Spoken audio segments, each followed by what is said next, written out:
Good afternoon. This is Spare Journey, and today is Monday, February 10th, 2020, and the time I have here is 3:16 p.m.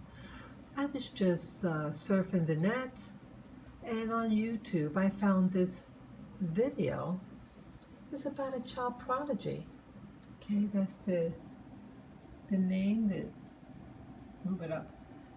Child piano prodigy plays Carnegie Hall. Okay, and so I thought, let me check this out. So I'm going to just play a little bit of it.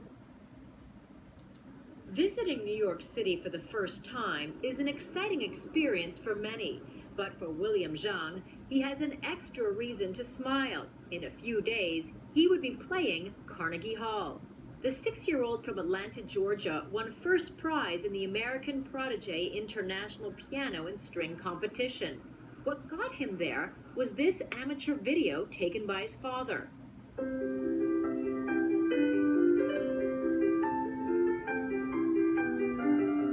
He's playing Mozart, one of his favorite composers, along with Bach and Chopin. Music brings me happiness, and I want to bring the audience happiness. Zhang's parents say William always responded to music. Okay. Whenever there's music in the house, he jumps and he moves. So we just feel he loves music. When he was 2, they bought him a $20,000 piano. Okay, you heard that? $20,000 piano for a 2-year-old child. Okay, I'm going to keep on going. Their friends thought they were crazy, but they had a hunch he would take a liking to the instrument.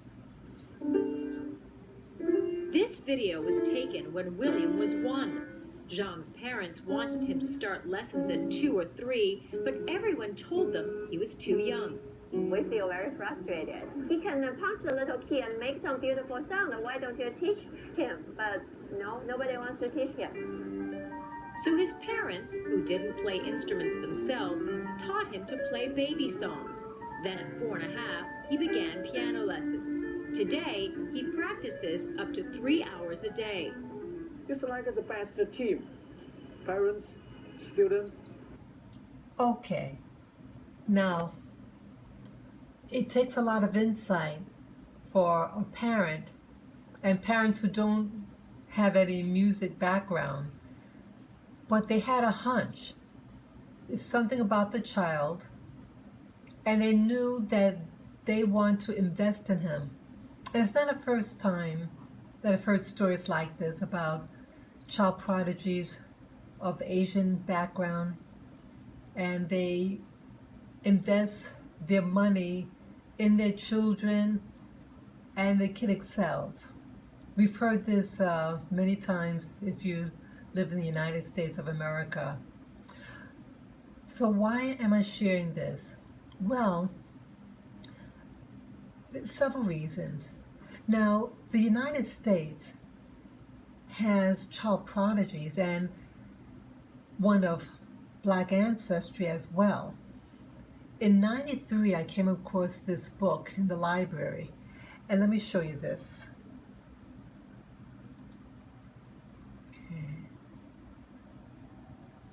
Okay, this girl right here, I don't know how to pronounce her name, but this is her. And she is America's child prodigy. Yes, she's born in 1931. Philippa was her first name, and I don't know how to pronounce that last name. But yes, I first learned of her, this woman here, in around 1993, 94, no, maybe it was 95. And she's a woman. She had a Black American father and a white mother. And I think they lived in Texas, or at least the mother was from Texas originally. And this girl, she at an early age was playing the piano, and she excelled. She would even create music. And there is a book on her, and it's a very, very excellent book, but it had me a little sad because here she is a woman of black and mixed race ancestry, but she's a black woman in all categories that of her day. She's born in 1931, and someone of that background is classified as black. But here, as a woman as well, she was not really embraced in the United States. Even though she was talented, professional, people didn't want her around. Okay, so she really made it big in Europe. She was embraced in Europe, and she just, it was just something how she's treated. Like she had to carry all her own equipment and stuff like that. Her wares and everything. It's like she wasn't appreciated as a jewel of a country, But here, you have a family, and I've heard of families like this one who, let me see the little boy.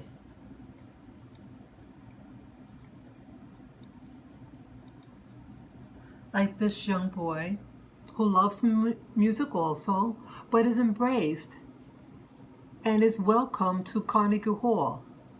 And I think the girl also did eventually go to Carnegie Hall, but it was like a lot of pressure on her. So it's really interesting that here you have a family, and her black and white half has been in the Americas, in the United States for many generations, but she was cast aside basically. And then you have a newer Asian family, and they're embraced. So my message is for black families now: embrace your jewels, embrace those people who are prodigies, who work hard to become something, and recognize them. So, and if you want your children to be good, this was the other message. If you want them to be good at what they do, you have to start early, and you have to be consistent. And that's what seems to be with these two people, this woman, Philippa, and the young boy, about consistency. Okay? So, yes. So black folks out there, you do have black prodigies or mixed race people out there who are just as good as Asians and whites, but because of racism. But there was something else I wanted to say. But so that's her. There was another reason why. I'm interested in learning an instrument, and I recently purchased a guitar. Let me show you.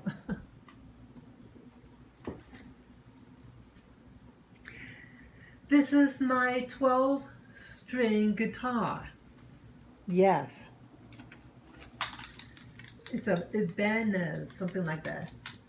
And I went to a place near where I live. Yeah, hi Lily, my little baby girl.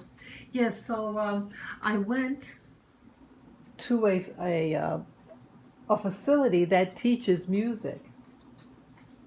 And I spoke to someone, and it was very nice. But as I was looking at the brochure, not one of them are black. Not one of the instructors. Okay, or I should say African American. Okay, you have virtually everyone. You have people of European background or light-skinned Hispanics. And the person that I saw was a light-skinned Hispanic fellow. He was very nice though. But it's just when I got the brochure of all the instructors that they have, and to not have one of them being African American in New York City, in the heart of everything, and the music that's really popular now is black music. And all the instructors are familiar with either it be jazz, which is a black music art, R&B, another black music art form, and the blues. So what I'm getting at is your art form, Black America, is being taught by other people outside of the community. They are getting paid, but you are not being paid. You're not being hired as instructors. Why is that? In the heart of the city, that everybody knows how to play your music and get paid for that, but you're not on here. You're not in a lot of genres in New York City. They're not hiring you, black people. And I've said this before in past videos. It's not people of color, it's black people. They're hiring people of color, but they're not hiring you. And you better start coming together as a group and protest and complain. You teach our music, but you don't have us teaching it. Start speaking out. So, because if you don't start speaking out, you're going to be like this woman, Philippa, a black woman who's a child prodigy. She was creating music at 5. You're going to be forgotten just like her. Do you want to be forgotten? If not, start speaking out and start insisting that your music and your art form be represented and that you're getting paid for what you know and what you do and being hired to be an instructor. So that's all that I have to say, guys. Take care and enjoy the rest of your day. Bye-bye.